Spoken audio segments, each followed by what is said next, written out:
Students, I hope you are all doing fine. तो आज हम बात करेंगे कि फूड हमारे ह्यूमन ईसोफेगस में कैसे मूव करता है। यू ऑल नो कि ईसोफेगस की लेंथ एक एडल्ट के अंदर तकरीबन 18 से 25 सेंटीमीटर की होती है and there are group of muscles which facilitate the movement of food when it passes through the esophagus.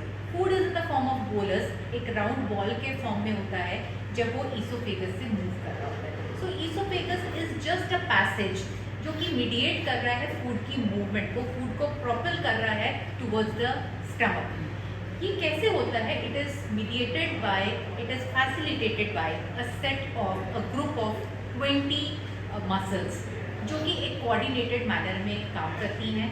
और ये जो मूवमेंट है इसे हम कहते हैं peristaltic movement. Now what exactly is a peristaltic movement?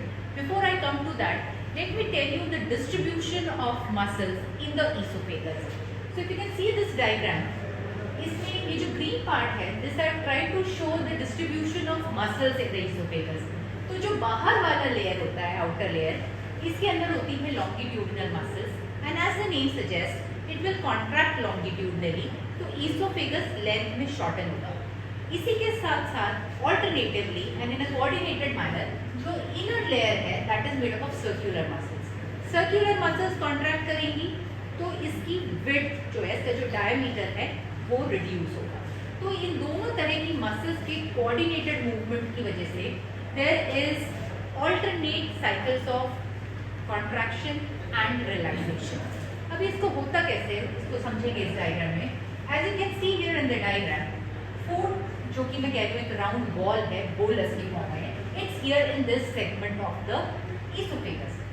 तो जैसे कि ये बोलस ईसोफेगस की वॉल्स के साथ टच करेगा, एक रिफ्लेक्स जाता है ब्रेन में which will stimulate the contraction. Inner wall जो है, जो कि सर्कुलर मसल्स हैं, ये थिकर है as compare to the outer wall जहाँ पे लॉन्गिट्यूडनल मसल्स है। तो रिफ्लेक्स के रिस्पॉन्स में दीज मसल्स विल कॉन्ट्रैक्ट। जब ये मसल्स ईसोफेगस की कॉन्ट्रैक्ट करेंगी, जब इसके ऊपर फोर्स जनरेट होगा तो ये फूड नीचे जाएगा।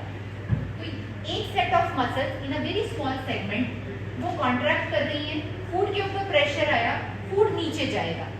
जैसे ही वो नीचे आया, again the same phase will be repeated. ये फूड यहाँ पे इसोफेजियल वॉल को टच करेगा, reflex will again go to the brain and the reflex will say that this part has to contract. जैसे ही ये पार्ट कॉन्ट्रैक्ट करेगा, इससे पहले वाला पार्ट जो है वो रिलैक्सेशन में चला जाएगा।